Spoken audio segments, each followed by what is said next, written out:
एक ऐसा इंडेक्स जहां पे अब लमसम का अपॉर्चुनिटी देखने को मिल रहा है। मैं आज आपके सामने एक ऐसा सेक्टर रखूंगा जहां पे अब म्यूचुअल फंड की बात करें तो वहां पे हम कुछ ना कुछ लमसम कर सकते हैं और अपॉर्चुनिटी ग्रैब कर सकते हैं। लेकिन शुरुआती दौर में मैं इन्वेस्टर को यहाँ पे ये भी एडवाइस करना चाहता हूँ कि लमसम का अपॉर्चुनिटी है, इसका मतलब ये नहीं कि आंख बंद करके वहाँ पे पूरा पैसा लगा दे, अपने एलोकेशन से ज़्यादा रिस्क ले ले।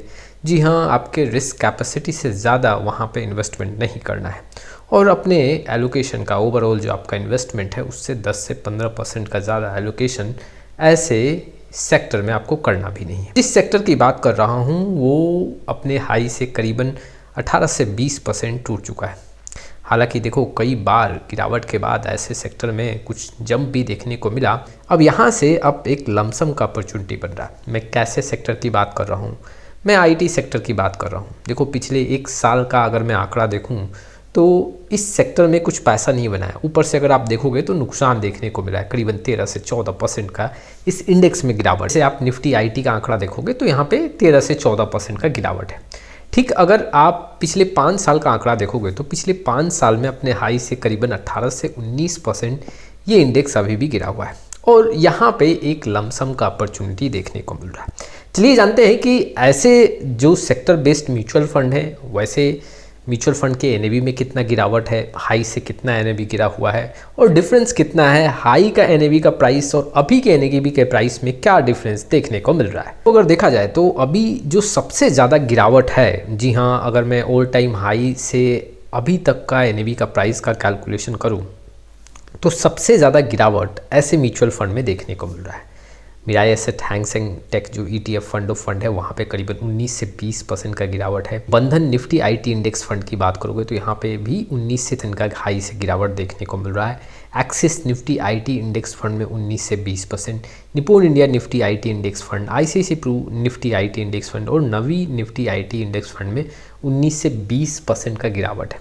अब इससे मिलता जुलता आईटी सेक्टर के फंड्स का क्या हाल है? जो एक्टिव फंड्स है वो उनका भी आंकड़ा आप देख सकते हो। अगर आप देखोगे तो यहाँ पे टाटा डिजिटल में करीबन 15 से 16% का गिरावट है।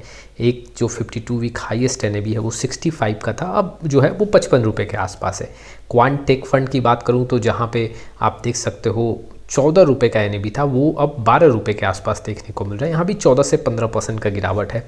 एवीएसएल डिजिटल इंडिया फंड में 11 से 12% का गिरावट। कोटेक टेक्नोलॉजी फंड में यहाँ पे 11 से 12%, ICICI प्रू टेक्नोलॉजी फंड में 9 से 10 और HDFC टेक्नोलॉजी फंड में 9 से 10% का गिरावट देखने को मिल रहा है। तो यहाँ पे एक लमसम का अपॉर्चुनिटी दिख रहा है। जी हाँ, अगर आप देखोगे तो आईटी इंडेक्स में गिरावट है, उसके साथ ही साथ म्यूचुअल फंड पे भी उसका असर देखने को मिल रहा है। चलिए अब जानते हैं कि क्या ऐसे सेक्टर के स्टॉक्स में भी गिरावट है। लेकिन उसके पहले कुछ ऐसे इन्वेस्टर हैं जिनको म्यूचुअल फंड पोर्टफोलियो रिव्यू और डिज़ाइन को लेकर प्रॉब्लम है। डिस्क्रिप्शन बॉक्स में आए, डिटेल चेक करें और व्हाट्सअप नंबर के थ्रू हमारे साथ जुड़ सकते हैं। अगर देखो, मैं पिछले एक साल का डेटा देखूँ तो ऐसे सेक्टर के स्टॉक्स में भी गिरावट है। जैसे कुछ स्टॉक्स हैं निफ्टी 50 के, टाटा कंसल्टेंसी की बात करूं करीबन 23% यहाँ पे एक साल में गिर चुका है। HCL टेक्नोलॉजी में भी 13 से 14% का गिरावट है। विप्रो में 12 से 13, इन्फोसिस में 17 से 18, टेक महिंद्रा में 14 से 15% का गिरावट है। इट मीन्स कि देखो, पिछले एक साल का आंकड़ा देखें तो ऐसे सेक्टर के स्टॉक्स में भी गिरावट काफ़ी ज़्यादा है और यहाँ पे अब लगता है कि कुछ लमसम का अपॉर्चुनिटी है। अगर आपको यहाँ पे कुछ लमसम करना भी है तो म्यूचुअल फंड के थ्रू जाना है, डायरेक्टली स्टॉक्स में यहाँ पे पार्टिसिपेट नहीं करना है। मैंने स्टॉक्स का आंकड़ा सिर्फ आपके सामने इसलिए रखा कि हम समझ पाएँ आखिर में ऐसे सेक्टर बेस्ड स्टॉक्स हैं उनका क्या हाल है। क्योंकि देखो, म्यूचुअल फंड में रिस्क भी कम है और ऐसे म्यूचुअल फंड में जो गिरावट है यहाँ से अगर आप लमसम करते हो तो समय लगेगा। ऐसा नहीं है कि आज आपने लमसम किया तो 1 साल में पैसा बन जाए या 1.5 साल में पैसा बन जाए। लेकिन यहाँ पे अनुमान ये लगाया जा रहा है कि वाकई में यहाँ से रिकवरी होगा तो करीबन 30-40% का एक जंप देखने को मिलेगा। जो इन्वेस्टर यहाँ पे लमसम करेंगे तो कुछ वो अपॉर्चुनिटी ग्रैब कर लेंगे। लेकिन मैं फिर से बता देता हूँ, इसमें रिस्क है, सेक्टर फंड्स है और इसमें समय ज़्यादा लग सकता हो सकता है 2 साल 3 साल भी समय लगे, यहाँ पे कुछ और भी बॉटम बन सके। इट मीन्स कि गिरावट कुछ और भी देखने को मिले। ऐसा नहीं कि यहाँ से आपने लमसम किया अब ये गिरेगा ही नहीं, ये सेक्टर यहाँ से ऊपर ही भागेगा, ऐसा नहीं है। हो सकता है कि 5 से 7% का और गिरावट हो और फिर से यहाँ पे रिकवरी हो। तो ऐसा भी नहीं करना है कि लमसम बहुत बड़े अमाउंट में और अपने रिस्क से ज़्यादा यहाँ पे पार्टिसिपेट कर लेना है, ये गलती भी नहीं करना है।